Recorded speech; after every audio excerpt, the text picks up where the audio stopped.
Hey sophomores, welcome to this audio recording of The Art of War, Chapter 3.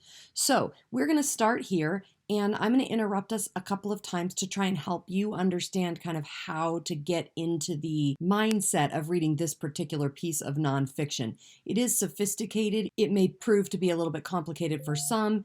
If you don't like my narration of it, then please feel free to turn this off and just read it on your own. Thanks so much. Okay, Chapter 3, The Sheathed Sword. Now, what I asked you guys to do a week ago was to consider what the sheathed sword might mean. So hopefully by now you've looked up sheathed, which means a sword that is not ready for battle, right? That is put into its sheath. So if you have a chapter called The Sheathed Sword, you can just assume it means you're going to have an entire chapter on how not to fight. And if you refer back to the graphic novel, you'll remember that was the very first vignette was win without fighting. So I believe that this chapter then is going to be all about winning without fighting. So if you go into it with that background knowledge in your head, this is called schema theory. It just makes your brain sticky, so all this information sticks.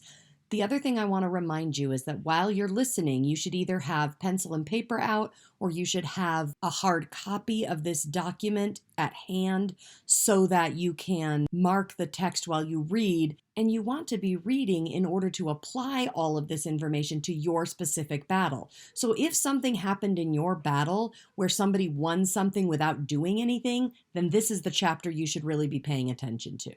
All right, here we go. To fight and conquer in all your battles is not supreme excellence. Supreme excellence consists in breaking the enemy's resistance without fighting. In the practical art of war, the best thing of all is to take the enemy's country whole and intact. To shatter and destroy it is not so good. So too, it is better to capture an army entire than to destroy it. To capture a regiment, a detachment, or a company entire than to destroy them.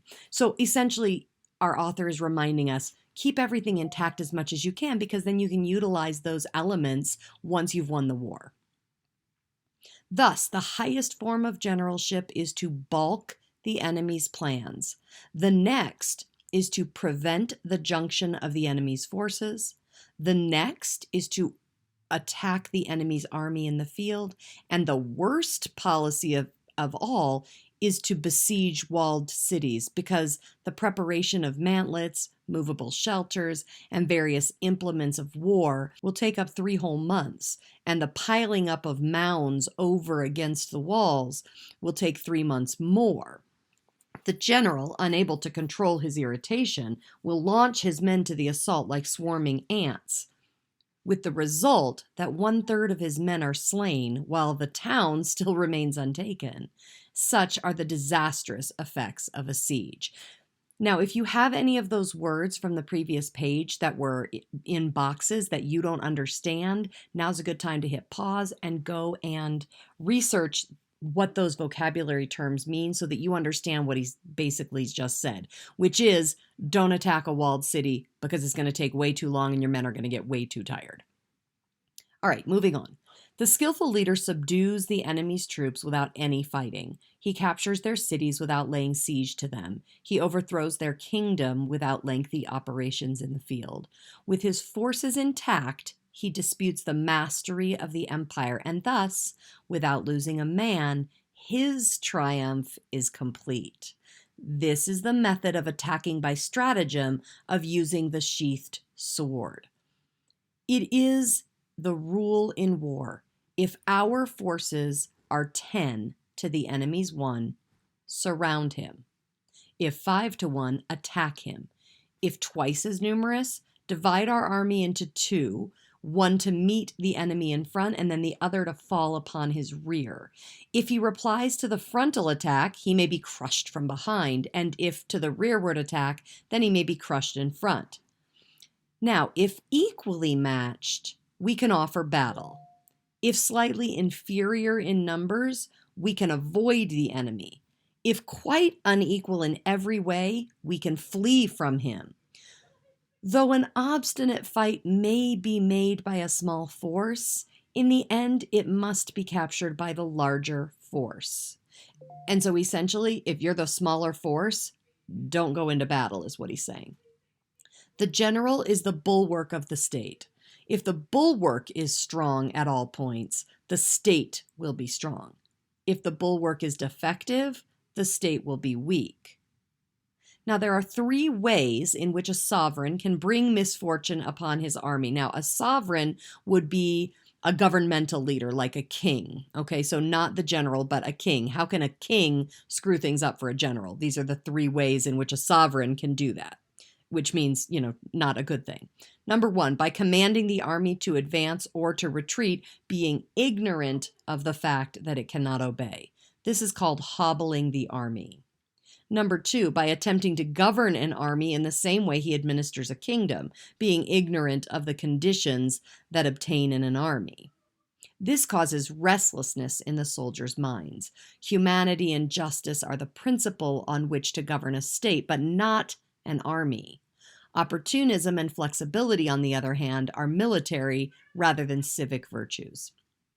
By employing the officers of his army without discrimination, through ignorance of the military principle of adaptation to circumstances, this shakes the confidence of the soldiers. So there you have the 3 ways in which a sovereign can bring misfortune upon his army. And then you'll notice an indentation, these tiny little double indents here. And these are anecdotal stories that apply the principles that you've just read about. Okay, Sima Qian, about 100 BC, added to this section. So this is an addition by this other general. If a general is ignorant of the principle of adaptability, he must not be entrusted with a position of authority.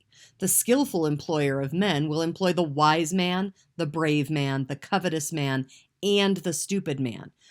And here's why. The wise man delights in establishing his merit. The brave man likes to show his courage in action. The covetous man is quick at seizing advantages. And the stupid man has no fear of death. Okay, so they've just added that little anecdote. And then we return to Sun Tzu's philosophies.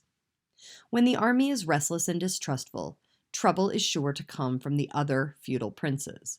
This is simply bringing anarchy into the army and flinging victory away. Thus, we may know that there are 5 essentials for victory. Now, hopefully by now you've seen that when I mark my text, I'm numbering the 5 things so that I can keep track of them.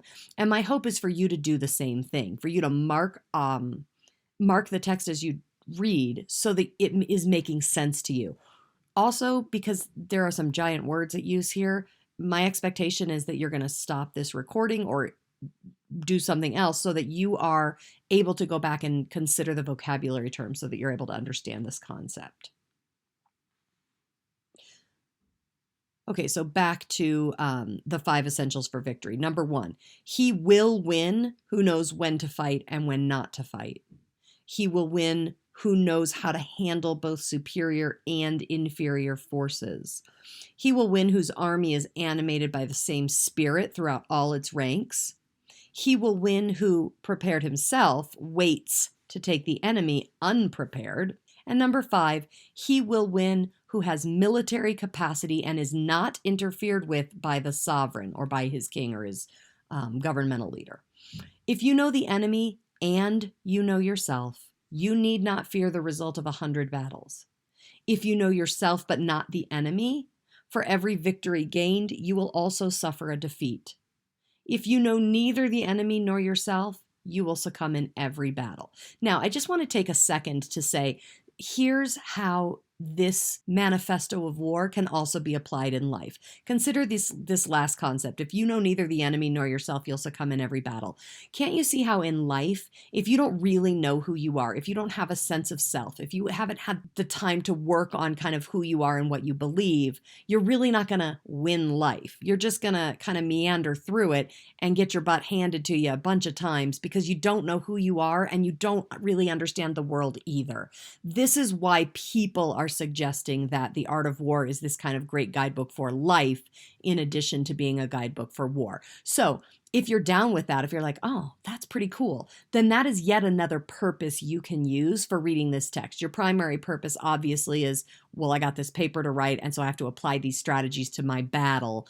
But an alternative approach would be, wow, there's some really good advice here that I might be able to kind of internalize for my own life. All right, see you on the next chapter.